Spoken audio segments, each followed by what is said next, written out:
T minus 30 seconds.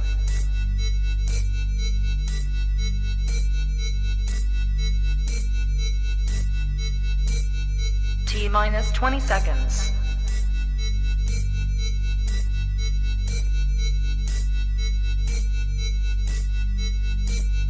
Ten, 9, 8, 7, 6, 5, 4, 3, 2, 1, 0.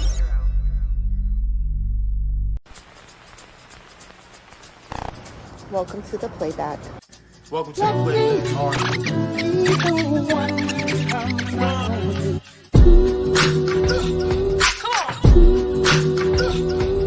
The playback.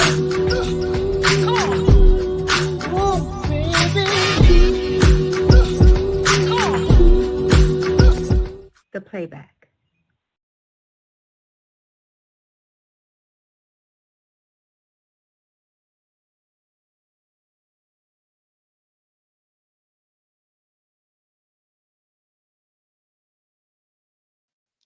What's up, everybody? How y'all doing out there in TV land, podcast land?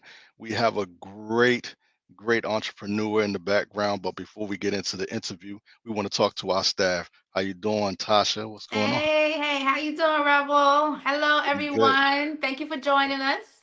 And we got my man Super John Cunningham in the building right now. How you doing, John?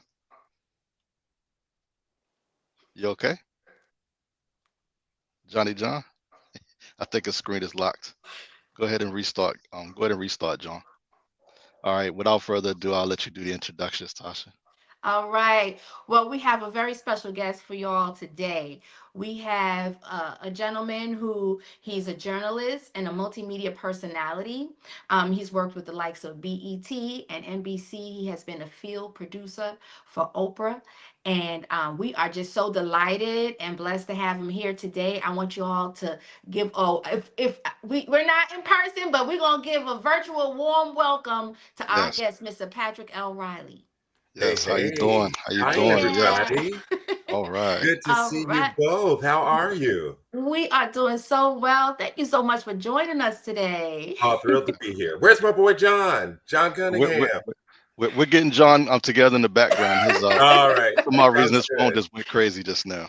Yeah. Yeah. Well, you know Mercury's in retrograde until the 15th, so I it's just a said thing. that. I It's a just said thing. that. So She said I that was before you came on the show. She said that word for word before you came on the show. Yeah, it's a Okay. real That was thing. 2 minutes ago. And there were 3 in 2024. Can you believe it? 3. We had 3 situations. Wow. We need Mercury to just chill. I concur. I concur. I just said it because like this today, I feel like I've been not communicating well, and I'm usually a pretty good communicator. So I said Mercury must be in retrograde, and look. Well, look. Well, let's give it the scouts try. Let's try to communicate clearly in this moment. In this That's right. moment, let's try to land the ship. Absolutely. Well, again, thank you for joining us. And here comes John. Is he getting Hopefully. up? I put him in, but I don't think he's working. So I'm gonna have him turn off his phone and bring back. Okay.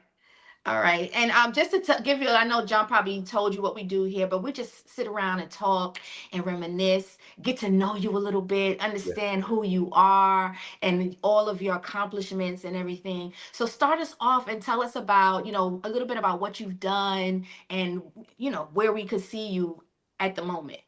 Well, I'm an independent producer, personality, and writer in the city. I've of New York City. I mean, I've been here for 20. How long have I been here? Since the mid 90s. And you mentioned Oprah. I think probably one of the ways in which I'm most known in the industry from 98 until the show ended. I was a senior field producer for the show, dispatched all over the globe to interview subjects and gather content for what was then the Oprah Winfrey Show.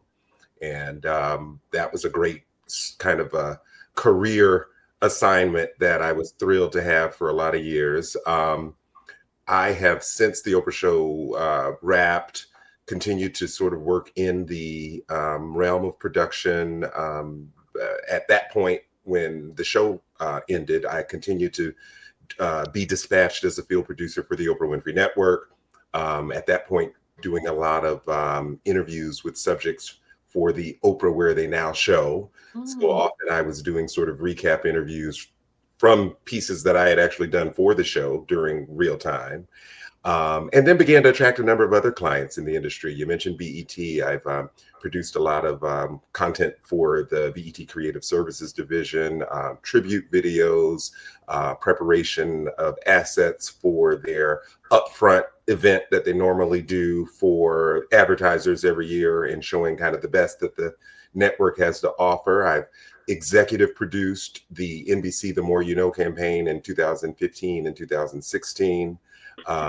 Do you remember this little show called The Wendy Williams Show? There was a time I was a special projects producer for her. Whenever she was out of the studio, I was usually the producer assigned to work with her on special projects.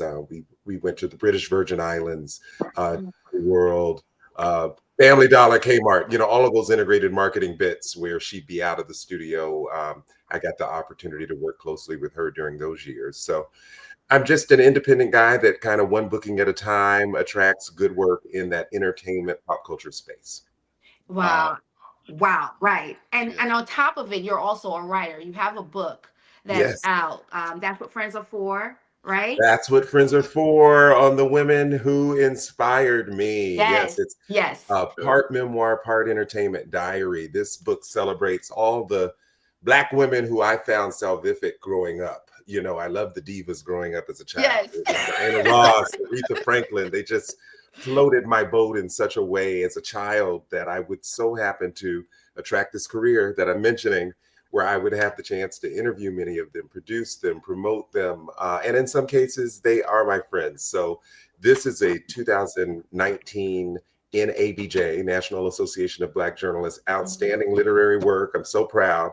COVID tried to kill this project, but it is an evergreen project. I wrote it really to amplify Black women, not only just for who they are for me and have been for me, but for the culture. Yes. And there was a part of me that felt, in this world of social media, that my Black women were being reduced in a way that I wanted to celebrate them and let the world know that they meant something, not just to me, but they meant something to us all. And I capture that in my book, not just through my personal experiences, but as a pop culture analyst. I really kind of unpack the value that these women have been for the culture. And I continue to do that with bookings like this, where I get the chance to kind of speak their name in the way of, as Oprah said at her Oprah Legends Ball, we're speaking the name of these great women. So I've been able to do that with my book. I love That it. is And I was that is and awesome. right. And speaking of speaking their names, could you, because we don't want to give away the book, because we want people to go out and buy the book. Yeah, go buy it. Yep, it's Right? available. Barnes and Right. Noble, Amazon, where all Right. books are sold. Yes. Yes. Can you give us one special inspiration and just tell us how they inspired you? Well, I'll tell you, when Dorpy Books is the publisher that reached out to me to write this project, and their vision was that I would kind of just wax pop cultural about all the great women in my life. This entertainment diary really became a memoir when my editor, Clarence Haynes, really challenged me to go deep. And one of the ways in which I went deep in my project, I think all of us can relate to this. I speak of loving the divas growing up as a child, but I lost my mother when I was 23 years old. She was 54.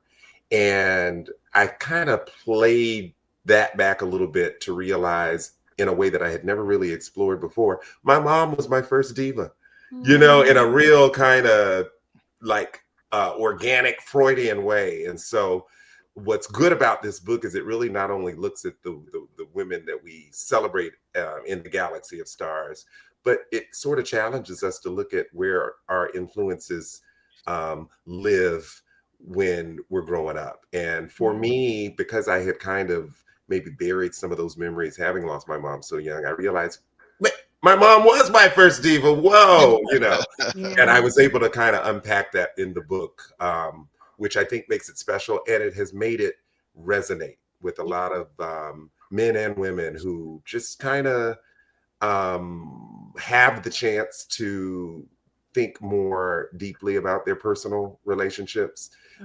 This book has given people kind of permission to look at that, to look at the people in our lives who deserve the spotlight, who deserve to be celebrated. So it's not just about Janet and Diana, though they're all over. Beyonce's in it too. They're all in it. But it really is a personal piece as well. Yeah. Yeah, that definitely really Well, resonates with me. I lost my mom in my 20s as well, and she was 49. So, yeah, You understand my I there's a um, pain there that will always be with us, but it's nice to find those spaces to celebrate joyfully and to have yes, the good memories and yes. the memories that really poured into me that have me, chatting with y'all today. That Yeah, shape who you are today. Yes. And absolutely. so another question I have, as well, as what made you decide writing? Like where in the like where did all of that come from? How did that path look? I always, I think my mom, and talk about the beginnings. My mom would say, "Go somewhere." I was always throwing some multisyllabic word out, and when they were trying to get me to buy, Daddy would get the stamps to order magazines, and so he'd say, "Everybody in the family, I'm going to get everybody a magazine," and they'd steer me to the children's magazines, Ebony Junior, Scholastic, Kids, and I wanted things like Psychology Today. You know what I mean? I wanted things that unpack the human condition. I was What 7 years old. age? What age was Seven, that? 7 years old. 7 years old. Okay, look, what can I do? What can I say? So I've always been just interested in the written word and in learning kind of what makes people tick. And so for me, I have I've always had a diary. It's not a mistake that I would attract Oprah because I always kind of bought the shtick of talk TV, if you will, daytime talk yes. TV. I've always joked Mhm. that I'm kind of like a Midwestern housewife. I'm not, but I kind of relate to that content. And so it's just always kind of been my interest. And then I in choosing Morehouse College, I Mhm. don't know if your viewers know of the Absolutely. HBCU, the Historically Black College that Absolutely. is Morehouse College. Absolutely. I Yes. got the opportunity to really kind of go deeper into my love of the culture by attending Morehouse and kind of embracing the culture in a way that I had not prior to. I'm raised in an Air Force brat, so I'm from Savannah, Georgia, born in Tokyo. I have a brother born in Berlin, Germany. My sister born in Savannah. So my dad's who I just lost recently. He was almost 90. It's worth Condolences. noting. What a blessing to live What a that long. blessing. Yes. What a Yeah. blessing. So retired Chief Master Sergeant Herman L. Riley Sr. Showed us the world as, meaning my siblings and me. And so for me, I just think I was always going to be a chronicler of life. And so that's what drew me to writing, the natural curiosity about the human condition. Yeah. Mm. Wow. Wow. We brought you here today so we can give you your flowers. You've done so much for the community, our community, and the community beyond our scope. Um, you named just about everything we were going to ask you about before we could even ask you today. But Well, now yeah, John should have warned you. John should have warned you. I'll get it out. I will get it all out. no, not a problem at all. We love it. Keep it going. Keep it Hmm. going. And I'm sure John has some questions for you as well. What you got, John? Well, the first thing I want to say is like the first time I met Patrick, I hope he can help me out with the lady photographer's name because I can't remember who it was. But we were up at Is that this thing we were honoring at someone an event New for Year's. celebrity photographer Rowena Husbands, correct? Bro, there you go. There, that's what, I Yeah. couldn't remember her name. No, I Yes, remember she's a Johnny, star. but I We couldn't remember. we must speak her Right, name. Rowena is one to know. Yeah. right. Rolina, right. So Patrick came in the room. It's the first time meeting him. And he said, "Oh, I'm Patrick Riley. I had a big name back in the day." So when I looked him up, I'm like, back in the day? What is he talking about back in the day? You still got a big name now, man. So, Well, uh, now uh, it's worth noting I was referencing the Miami Heat owner. I guess is he an owner now? But oh, Hmm. there yeah, was oh, a yeah, time, yeah, yeah. Patrick Riley, my namesake, Right. in New York. Oh, I could get a good reservation during those days when he was with the Knicks. So right, that right, was right, my right, first right, name, right, right, right, which is a rare day that I can give you a sports analogy. Daddy did not raise his right. kid to love the sport. I Right, right. in the book I joke about one of the Broadway musicals some years ago, Magic Bird, and it was a Broadway stage show that unpacked the rivalry between Larry Bird Johnson and Magic Bird. And growing up, as many times as my dad and my brother would try to get me to watch, I never watched. I never, stayed still long enough to see what was going on. Not if there was a Diana Ross concert playing in the back. And so I went to see this Broadway musical, and I was able to call my dad and say, "Dad, I finally know what this Magic Bird thing is all about." And my dad says it took a Broadway musical for you to finally pay attention. That is too funny. That is too funny. You have to relate on your own terms. That's Yes, what you that do. was about. Yeah, you got it. In my own time. Yes, That's absolutely. right. That's right. So tell us about like a pivotal moment in your career. A pivotal moment. Well, I write about it in the book. I think one of my highlights as a dispatch goes, or as an assignment goes, is being chosen by Oprah to be the sole interviewer of all of her legends that she honored at this historic event in Santa Barbara at her home, as well as at the Bacara Resort and Spa. She honored everybody who was anybody that weekend. She introduced one, let's just say, this was 2005. She introduced Barack Obama and Michelle Obama to Black Hollywood that weekend. So that would be my first opportunity to interview them. Maya Angelou, Coretta Scott King, Diana Ross, Tina Turner, Patti LaBelle, Gladys Knight, they were all there. And for Oprah's cameras, I was assigned to interview them all, get a little piece of sound from them on Friday at the what was a lunch on the property. Then on Saturday, there was a big gala. They called it the White Tie Ball at the Bacara Resort and Spa. Everybody who was anybody was there. Even Tom Cruise came. And when Tom Cruise came to the picnic on that weekend, it was fun. And so interviewed all those folks on that Saturday night. And then on Sunday, there was a big gospel brunch, a big, kind of ad hoc gospel concert and chicken and waffles and all those things back on Oprah's property. Her property that she calls the promised land. And so it was a pinch me moment because just, to the left of me, to the right of me, there's Mariah, there's Janet. One of the rules that weekend of that prized assignment was that I would only, if I saw Tina Turner, if I saw Diane Carroll on Friday, then I'm not going to bother her on Saturday. If I spoke to Diana on Saturday, then don't bother her on Sunday. Well, I didn't care what the rules were when it came to my Diana Ross. I interviewed her all 3 days. I didn't care what Oprah said. It was my moment to shoot my shot, And so, but that weekend was just spectacular, and more than just the great women who were being honored. There were these just great leaders in the industry: Debbie Allen, Judith Jamison, Kathleen Battle, Della Reese. On and on I could go. John Travolta, Diane Sawyer, Barbara Walters. So I wasn't just interviewing my Black women heroes, but there were just many other.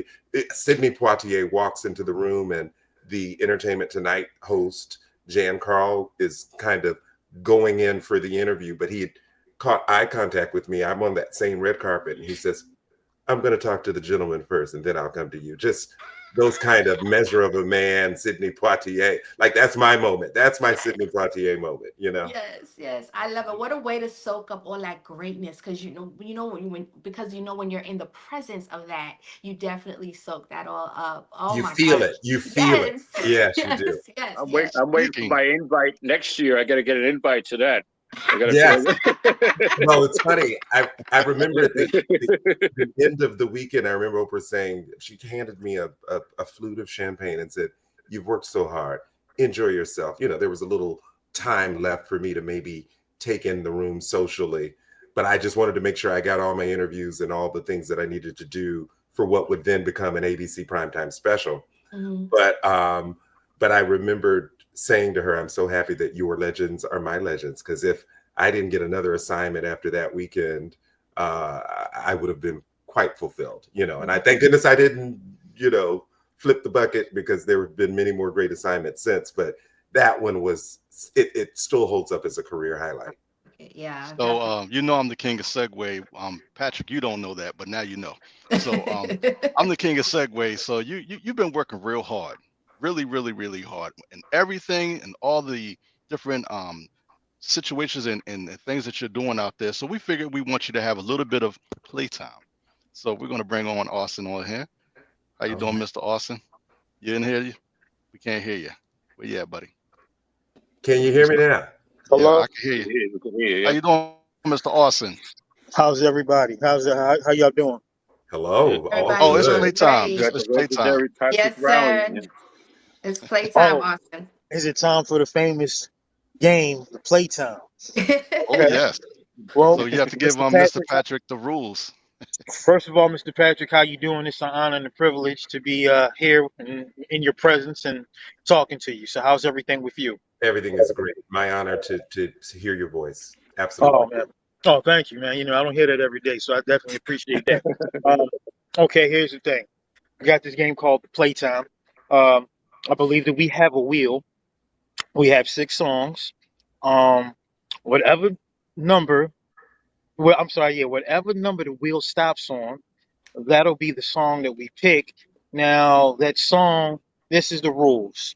The song that we pick, you have to tell us what you was doing at that time. How did you feel about the song when it came out around that time? Where was you at? And probably your most embarrassing moment. And what can you change? What if you had that opportunity to go back at that time for that song? What would you change in your life at that time? That's basically the rules of the playtime. So if you choose to accept it, let's go. If not, we understand. Well, I mean, I already had my therapy this week, but let's just do it. Let's do it again. Yeah, All come on. right. Well, let's give it a go and let's see what it's about. Absolutely.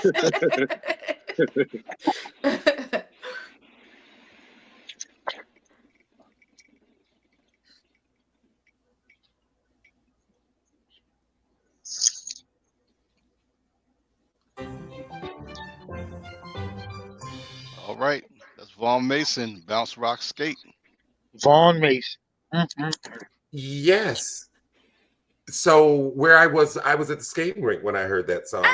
Yes, I was. I told you, Tasha. I told you. in Savannah, Georgia. It was a Sunday night situation. And that was the night that the Black teens went to the skating rink in Savannah, Georgia.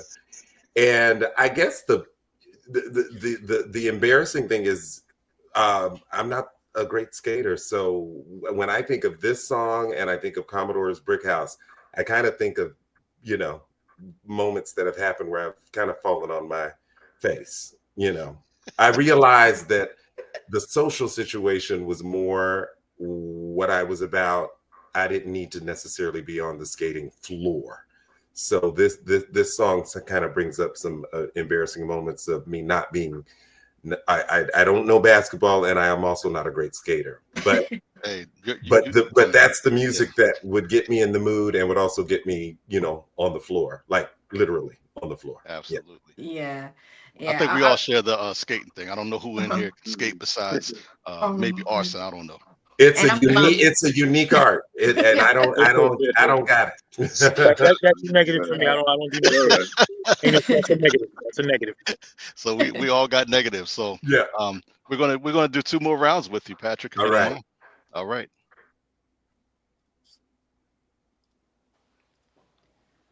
All right.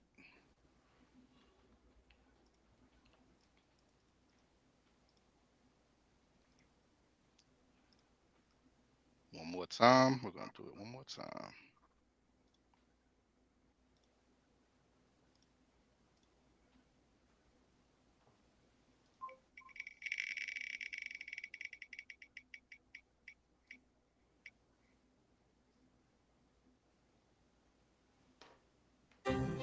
Uh-oh.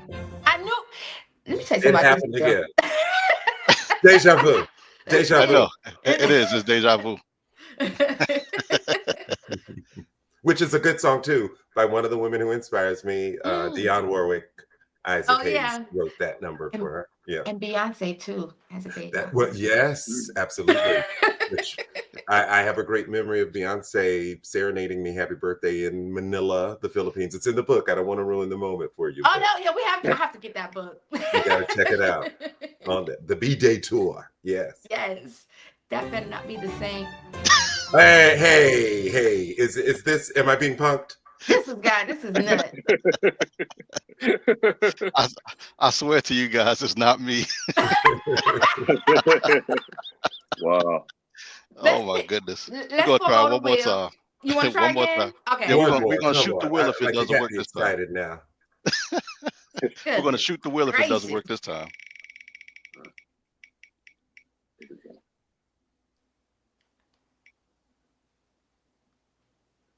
Okay. Hey! Get down on it, Cool in the Gang. Well, let's just say this. I mentioned that my skating rink situation isn't so good, but I can dance and get my groove on. And I do remember as the youngest of three, I'm 5 years younger than my brother, 7 years younger than my sister, that often they'd have those great, blue light in the basement kind of parties that I wasn't supposed to attend, but I'd be right there, spotlighted in the middle with a bunch of older women and men saying, "Go Patrick, go Patrick, go Patrick." Well, "Get Down on It" was one of those songs that I could really kind of get my groove on too. Yeah, Cool in the Gang. Shout out to JT, shout out to Robert and the rest of the gang for their induction into the Rock and Roll Hall of Fame. They are the soundtrack of my tweens and teens. I love Cool in the Gang. Love it. I love it. I love it. Definitely. Okay. Do Now, we want to Patrick. do? Oh, I was going to No, ask the one question real Go ahead. quick. The segue we had before when I mentioned about you back in the day as to you compared to now, right? So my question was going to be to you was, what is it like? Everybody, the first thing that people think of, like in the music industry or the film industry, when you ask them, like, what is their motivation to whatever, book a show or whatever, they say the money. Of course, everybody needs to get paid. No, nobody's doing charity work. But Right. other than that, what is your motivation today that keeps you going in almost 2025 as compared to 96 or whatever? Like when you first came around or whatever, what motivates you to keep going today? Well, I like the way you set that question up. I really think the work I do and why I even choose to be an independent producer, personality, and writer is because I want to attract the things that mean something to me. And so I kind of do my own sniff test for what I think is a good situation for me. And I still choose my work that way. I want it to reflect positively on not just on myself, but on I want to feel good at night when I go to bed. During the Oprah years, certainly there was a lot of celebrity involved, but we also had to kind of unpack humanity. So it was after 9/11, I was in the streets, kind of covering that story on the ground just as a news reporter would. In the wake of Hurricane Katrina, I was dispatched with Dr. Oz to go and search for dead and decomposing bodies because that was a really horrific situation for the culture, but differently than the exploitation and the toxicity that can sometimes exist in the media. I always try to work on projects that either are going to amplify the culture or bring a better understanding to the culture. And those are things I would do for free. To your point, we don't work for free. I do have a rate, but I do do the kind of work that I would do for free. And so that's my litmus test then, and it continues to be my litmus test now. And I chose that early because I was told by many advisors, mentors, the like, the ways in which you should change and morph yourself into something to make somebody else happy or to be able to break in. And that was never going to work for me, just for kind of who I come from and how I'm wired. And so I like to choose the work that means something to me. And if it means something to me, I think it'll mean something to somebody else. And then somebody will value me enough to execute that. And that has been a proven measure or rubric for me. I've been in the business 30 years. I know my black ain't cracking, but I've been in the business. That's right. Damn sure You don't look like you've been in the he just business had for a 30 birthday years. That's recently right. too. I was there. Birthday last month. Yes. I'm Happy Scorpio. birthday. Scorpio's reign. What can I say? Give me some astrology. What's your sign? I'm a Virgo. Virgo. Perfection. Yes. Next, Libra. Libra, balance, and Virgo. perfection. What are we gonna do? There's a lot of perfection. It's Two of September us now. here. Let's We're break it both down. nuts. September Virgo or August Virgo? August. Virgo. August Virgo. August Virgo. So Yeah. is that Michael Jackson's birthday? Who shares it? Somebody's got his birthday. It's pretty Okay, close. see, I knew it. I'm the pop culture expert. I knew it. You see, I knew Oh man. And yeah, we have some wonderful Virgos, so that are very Beyonce is reigns among them. my Yes. favorite one. Okay. Yes. Yes. Well, now But- you're one of my favorites. Now that Thank we've you. met. Yes, thank you. And what advice would you give to someone who's coming up and wants to be a writer or wants to get into production? What would you give what advice would you give to them? Well, the industry is forever changing and evolving and becoming a different thing. Over these years, I've gone from editing, beta tape, 3/4 tape to, Avid machines that do it digitally, to now TikTok videos, I have a 37-year-old nephew who's, telling me how to do it, because the young folks do it differently now. And so to that end, I just say, if you're interested in communicating, writing, producing, whatever that looks like, stay the course. Because for me, it really has been about kind of planting my feet in this industry in such a way where I want to always sort of continue to do this. And so as the industry has evolved, I pivot with it. One of my current clients as a producer is CBS Deals. I produce for the e-commerce media production company Knocking. It's CBS Deals segments for CBS Saturday morning and CBS mornings. That's Gayle King Show on the weekday, and then on the weekend it's Michelle Miller and Dana Jacobson. And I work with the team to kind of curate those 5-minute presentations. We're funding journalism, shall I say, but I bring that up in a specific way is because e-commerce is something that I never thought I would sort of lean into as a creative, but it really is skill set applicable. During the era of Oprah and the wildest dreams and the giving away of cars and all those things she used to do back in the heyday of talk TV, it kind of ties into what I'm doing now on this e-commerce front. And through relationship building and networking, it would be someone from my Oprah world who'd come and say, hey, I'm working with this new company. We're doing, I'm sure you guys have noticed all the shows have deal segments. Everybody's got a deal segment, a QR code to find out this, that, or the other. And so it's just the sales potential in this e-commerce space is now morphing into daily TV. So it was just good for me 2 years ago to get this opportunity. And I'm still working with the network. I think the first day I walked into the CBS studio, Gayle King, with whom I'd worked for many years as Oprah's best, her as Oprah's best friend, often dispatched to produce her in the field for the Oprah show. And all these years later, here I am now servicing a segment inside her show. It's like full circle moments, and all based on kind of not just doing the work and doing the pivoting, but also maintaining those relationships. That part is important. If I could, recommend that to the young folks. Networking is key, but also genuine relationship building, finding those authentic and organic ways to stay connected to people, I think is one of the other superpowers I've used over the years that I recommend to the young folks. Doesn't happen overnight. You nurture things, nurture relationships, look at new, fresh perspectives and approaches to your, the steps of your career. Yeah. Beautiful. I just ran into Michelle Miller, by the way, Patrick. I was at Rhonda Ross's show in October at Chelsea. She was sitting behind me. Oh, She wrote a book. Actually, I was there for that too last year when she came out with the book. Yes, Belonging. Belonging is the name of that title, and she's been so generous to donate titles. We didn't mention it. I don't know if John was bearing the lead, but I host in East Harlem an all-star karaoke experience. Yes. And Michelle has donated her book, 6 books, signed books, as a part of our giveaway. I give away my book. Other authors have stepped in and donated their books. Ramon Hervey, the entertainment manager, publicist, husband of Vanessa Williams, has donated his book. Michelle Obama's team donated 10 of her book. What was that book? The first book, Becoming? No.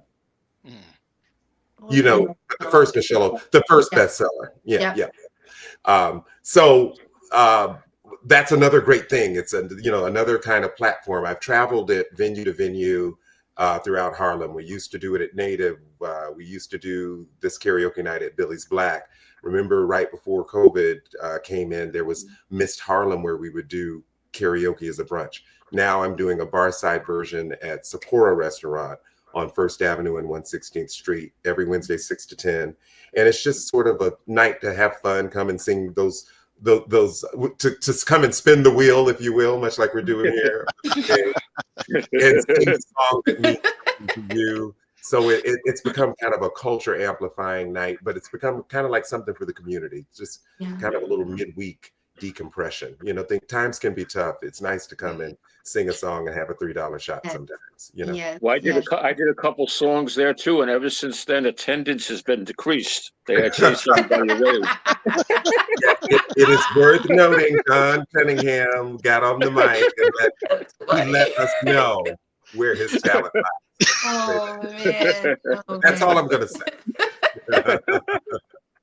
That was nicely put. Nicely put. Yes. So, okay, I'm looking at the time. So we are running out of time, but I want to make sure everyone knows the name of your book, knows where they can get it, and we make sure they go out and get it. So absolutely. So the book is That's What Friends Are For, on the women who inspired me, and it is part memoir, part entertainment diary, available Amazon, Barnes and Noble, where all books are sold. And it really is, there's something for everyone here. I thought the diva lovers were going to be my only market here, but I found that the husbands of the wives love this and find themselves sometimes channeling, who's my diva? I find some of my great dads out there saying, who's my diva? And they uncover it. Sometimes it's Lauryn Hill, sometimes it's Sade. It's someone that they didn't even think about who has lifted their spirits over the years. So this book will serve as a good reminder of that. It's a feel good. Yeah. And you can find me on all platforms at patrick.riley, Riley, like the former New York Knicks coach, like the Miami Heat owner, the icon, but it's me. Thank you so much for joining us. I can't wait to read the book, actually. I'm going to go buy it and read it and everything. Yeah. And hopefully you'll be able to support. Yeah. Yes, definitely. Thank you so much, Patrick. Thank you. Okay. Thanks, Patrick. Awesome. He is super awesome. What a great guy. Yeah. I don't know. I was going to ask. I was going to ask him what he does for. I was going to ask him what he does for vacation, because he's always working. Right. He's always working. Exactly. That's crazy. Mm-hmm. But you can get the Skinny Force, John, because he knows. You could talk to him and see what he does for vacation, so he give us some ideas about that as well. We would love to have him on the show again too. So yeah, he's amazing. Great guy. Thanks for getting him on here. Yeah. Okay. No doubt, family. So another one down. Yep. All right, guys. Right. Love y'all. All right. Rocking with the playback. All right. The playback. The playback. All right.